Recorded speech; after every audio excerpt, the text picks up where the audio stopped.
À moins de vivre dans une grotte, vous avez déjà entendu parler de ce dessin animé. Vous avez forcément un enfant dans votre entourage qui le regarde et qui te prend la tête avec. Diffusé dans 160 pays, tu ne peux pas y échapper. La Patte Patrouille. Au premier coup d'œil, Patte Patrouille, c'est une série innocente avec plein de chiots trop mignons qui sauvent des vies. Bref, un programme enfantin, tout ce qu'il y a de plus normal. Mais les plus perspicaces d'entre vous ont pu remarquer quelque chose de bizarre. Faudra m'expliquer quel médicament il y a dans Patte Patrouille pour que les enfants soient autant accros. Mais il y a de la dans Pas de patrouille ou quoi? Pourquoi les gamins sont accros à un dessin animé sur des chiens policiers? Et c'est loin d'être les seules remarques de ce genre. Mais pas de patrouille, il doit y avoir des messages subliminaux dedans, c'est pas possible. Il y a des ondes que les adultes ne perçoivent pas. Et là, tu me diras qu'ils exagèrent. Derrière cette franchise à l'apparence inoffensive se cacherait un plan machiavélique visant à corrompre les enfants. Lidl rappelle des biscuits Patte Patrouille contenant des liens vers des sites pour adultes. Bon, rassurez-vous, ici c'est juste que l'entreprise de biscuits a fermé. Des gens mal intentionnés ont racheté le nom de domaine et ça s'arrête là. Mais au-delà de ce petit fait divers, Patte Patrouille renferme des secrets bien plus sombres. Y a-t-il des substances pas nettes dans ce dessin animé qui rendent les enfants accros? Non, mais peut-être bien que... Bref, on va se pencher dessus tout de suite. Car un bon aigri est un aigri informé. Et crois-moi que tu ne verras plus jamais ces chiots de la même manière. Pour qu'on soit tous sur les mêmes bases, je rappelle en rapide le concept de la Patte Patrouille. Vous inquiétez pas, si un enfant de 5 ans réussit à capter le délire, toi aussi. Chaque épisode repose sur la même trame. Tout d'abord, un incident se produit dans la ville d'Aventureville. Mais un incident de merde, hein. Genre un chat qui se perd, ou un pont qui risque de s'effondrer. Ensuite, Ryder, un enfant de 10 ans, apprend la nouvelle Surtout ne t'inquiète pas, la Patte Patrouille sera bientôt sur place. Aucune mission n'est trop dure car mes amis, ils assurent. et rassemble la Patte Patrouille, une équipe de chiens. Et quand je dis équipe de chiens, je parle pas des potes de ton ex, hein. C'est vraiment une équipe de chiots trop mignons avec chacun son métier. Policiers, pompiers, pilotes d'hélicoptère, sauveteurs en mer, etc. Pour régler le problème, l'équipe collabore ensemble et fin. Ouais, on n'est pas sur de la grosse intrigue, hein, mais c'est pour des enfants de 5 ans, n'oubliez pas. En tout cas, c'est déjà plus travaillé que certaines séries TF1. Au final, ça permet aux enfants de comprendre l'importance de la collaboration. Eh ben non, pas d'après certains. Ça serait même tout l'inverse. Le criminologue et sociologue Liam Kennedy estime que certains enfants pourraient apprendre à ne pas faire confiance à l'État. Car oui, dans la série, les institutions publiques sont incompétentes. Ce sont des chiots qui se retrouvent à devoir tout gérer. Autrement dit, on valorise l'initiative privée plutôt que la responsabilité collective. En gros, les enfants pourraient se persuader, inconsciemment, que la pression de sauver le monde se retrouve sur les individus et non sur l'État ou les grosses entreprises. La Patte Patrouille serait donc une gigantesque propagande néolibérale. Et Ryder, parlons-en, il est là, à donner des ordres sans jamais être remis en question. La Patte Patrouille, j'ai besoin de vous. Alors oui, c'est cool pour résoudre des problèmes en 10 minutes, mais ça commence à ressembler à une petite dictature où tout le monde suit le chef sans jamais broncher. Et puis à Chase, le chien policier, parfait.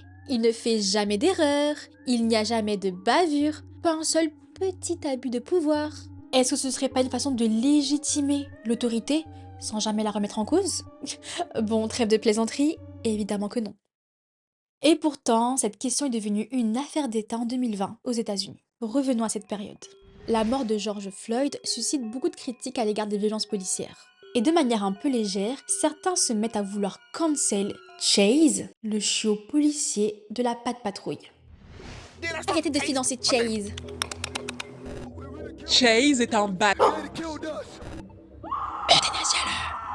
We're not live.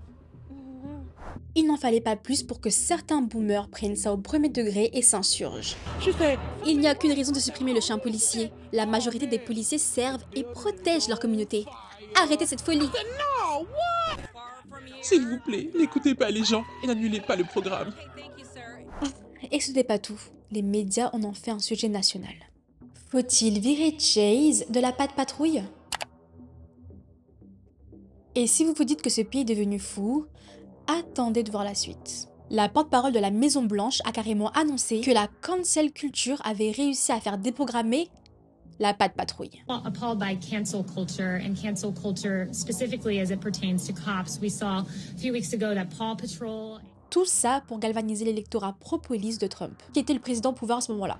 Quand est-ce que les gens vont comprendre que c'est une blague de la Gen Z?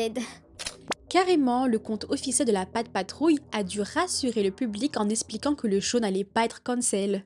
Bon, c'est vite parti en vrille, comme souvent aux États-Unis. Mais soyons honnêtes un instant. Les enfants vont pas intégrer des idées pro-autorité ou néolibérales en regardant la Pat Patrouille. Après tout, personne de notre génération s'est mis à capturer des poules et organiser des combats de coqs clandestins après avoir regardé Pokémon, non? Est-ce que t'es devenu bilingue après avoir regardé Dora l'exploratrice? Je pense pas non plus. Le côté propagande, c'est donc évidemment du troll. Mais c'est quoi le vrai problème avec la Pat Patrouille alors? Déjà, il faut savoir que le succès de la Pat Patrouille n'est pas anodin. Tout était calculé pour que ce dessin animé sorti de nulle part en 2013 se propulse très vite dans le top des franchises les plus rentables de tous les temps, devant GTA ou Dragon Ball. Sorti nulle part, pas vraiment. Car c'est la multinationale canadienne Spin Master qui est à l'origine de la Pat Patrouille. Spin Master, c'est un fabricant de jouets qui avait déjà fait ses preuves dans les années 2000. Si tu te rappelles de Bakugan, sache que c'était eux derrière. Tu sais, ces petites boules qui se transformaient en créatures quand elles éclataient sur des cartes? L'inspiration était claire. Surfer sur la vague Pokémon et Yu-Gi-Oh! Autrement dit, profiter du succès d'un animé pour vendre des produits dérivés en masse. Résultat, plus d'1 milliard de recettes en 2010. Et la société Spin Master ne comptait pas s'arrêter là. Elle a donc fait appel à Kit Chapman, le créateur de Bob le bricoleur, pour réitérer la même stratégie qu'avec Bakugan. C'est-à-dire créer bien plus qu'un dessin animé, mais une véritable machine à vendre des jouets, dont les victimes seraient les enfants de 2 à 6 ans. Vous l'aurez compris, il est question de la Pat Patrouille ici.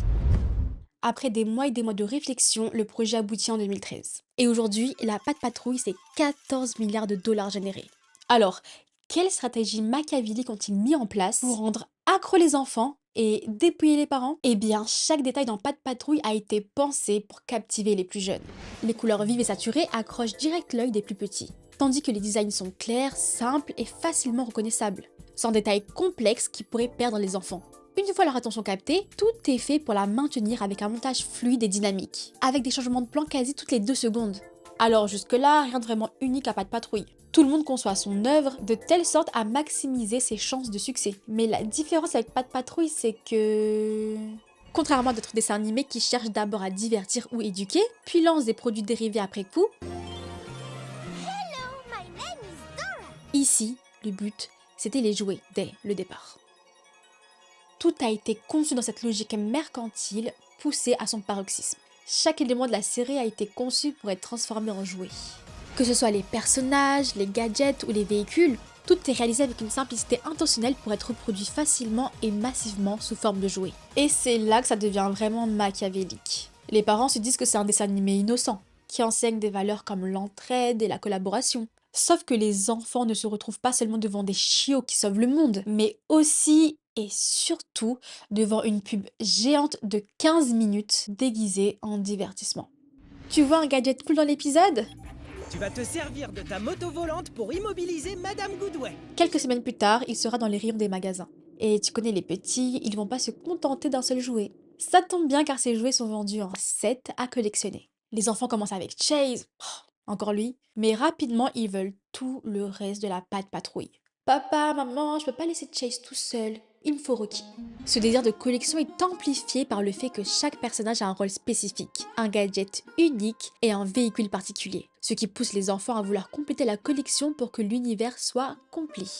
Résultat, les parents se retrouvent avec une pression financière constante, avec leurs enfants qui ne cessent de vouloir compléter leur collection. Si t'ajoutes à ça la présence des produits Pat Patrouille dans presque tous les magasins, tu comprends que t'es condamné à passer à l'achat à un moment ou à un autre. Et puis même si t'arrives à les préserver de ce raz-de-marée, ils finiront par être contaminés dans la cour de récré. Car les enfants, sans s'en rendre compte, deviennent les meilleurs ambassadeurs des produits dérivés. Ce qui explique en partie pourquoi la franchise s'est propagée si vite. Mais ce qui a fait le succès de la Pat Patrouille, au-delà de cette stratégie marketing bien huilée, c'est le partenariat avec la chaîne Nickelodeon, qui a notamment permis la diffusion du programme dans 160 pays. Mais surtout, un timing parfait. Car la série est sortie au moment même où YouTube, Netflix et les tablettes sont imposés dans tous les foyers. Les enfants pouvaient regarder leurs épisodes favoris à la demande sans attendre les horaires de diffusion. Sans être le seul coupable, le programme a contribué à l'émergence des iPad Kids. Des enfants qui sont exposés de manière très régulière à des écrans dès leur plus jeune âge. Parce que oui, la série est binge-watchée par les plus petits au point de créer une forme de dépendance à ce type de contenu. Et parfois avec la complicité indirecte des parents, qui se reposent sur le téléphone ou la tablette pour occuper leurs enfants. Carrément, les tablettes sont devenues les nouvelles nounous. Résultat, une capacité d'attention et de concentration qui font comme neige au soleil. Oh, un papillon. On veut une vidéo? On l'a. On veut plus? On swipe. À force d'être plongé dans ce mode de vie de l'instantané, ils ne tolèrent plus l'ennui ou les moments de calme ou de réflexion. Et ça commence à se voir dans la manière dont ils réfléchissent. Leur cerveau traite l'information plus rapidement, mais juste en surface. Et donc pas de façon nuancée ou intelligente. Ce qui a tendance à les faire passer pour plus bêtes qu'ils ne le sont. S'ajoute à ça l'irritabilité due au manque de sommeil, toujours à cause de ces fameux écrans, tu te retrouves face à des monstres qui ont une patience proche de zéro. Sans oublier que les écrans créent un manque d'interaction sociale. Les moments où les enfants jouent ensemble, où ils apprenaient à partager, à résoudre des conflits, à communiquer, ça devient de plus en plus rare. Le problème, c'est que dans le monde réel, ça ne marche pas comme ça. Il faut savoir attendre, écouter, comprendre l'autre. Bon, dit comme ça fait vieille boumeuse, mais c'est vrai. Et quand ces compétences sont pas développées, ça se ressent. L'enfant devient plus égocentrique, il a plus de mal à gérer sa frustration, à exprimer ses émotions de manière appropriée. Les conversations deviennent superficielles et les échanges limités. Résultat, l'enfant peut avoir du mal à nouer des réelles amitiés. Il peut se sentir isolé, même entouré d'autres enfants, parce qu'il n'a pas appris à connecter avec eux de manière authentique. Bon bah, c'est quoi la solution alors? Est-ce qu'on cancel Chase et toute sa clique? Franchement, vous aurez beau dégager la Pat' Patrouille, d'autres chiens prendront le relais. Le règne de Pat' Patrouille enfin terminé. Maintenant c'est Bluey qui a pris la place. Bluey! Et les parents doivent surtout jouer leur rôle. Je suis pas parent. Comment je dis ça? 3 choses à faire. Limiter le temps d'écran dans un premier temps. Ça vaut pour la Pat' Patrouille mais aussi pour YouTube Kids, Fortnite, etc. Puis encourager les activités en plein air, les jeux créatifs, les interactions sociales, enfin bref. Et surtout, donner l'exemple. Si les parents sont scotchés H24 sur leur téléphone, difficile de reprocher aux enfants de faire pareil, non? Les enfants imitent ce qu'ils voient. Et c'est d'autant plus vrai quand ils accèdent à TikTok. Y'a qu'à voir ces gamins qui débarquent sur les réseaux avec leur routine bien-être, complètement inadaptée à leur âge et leur peau. Et parfois, c'est même validé par des parents pas super responsables, qui les laissent suivre des trends chelous ou des conseils d'influenceurs plus que douteux. J'en parle justement dans ma vidéo intitulée la skincare, le nouveau jouet des enfants. Je me suis tapé les 10 saisons de la Pat' Patrouille alors que j'étais en voyage en Colombie pour faire cette vidéo. Donc n'hésitez pas à me donner de la force. Un like, un commentaire, bref, ce que vous voulez. Et si t'as rien à dire, crash ta sur Chase. Bref, on se retrouve tout de suite dans la partie 2 de cette vidéo sur les enfants et la skincare. Ou sinon, à la semaine prochaine pour une toute nouvelle vidéo. Bye.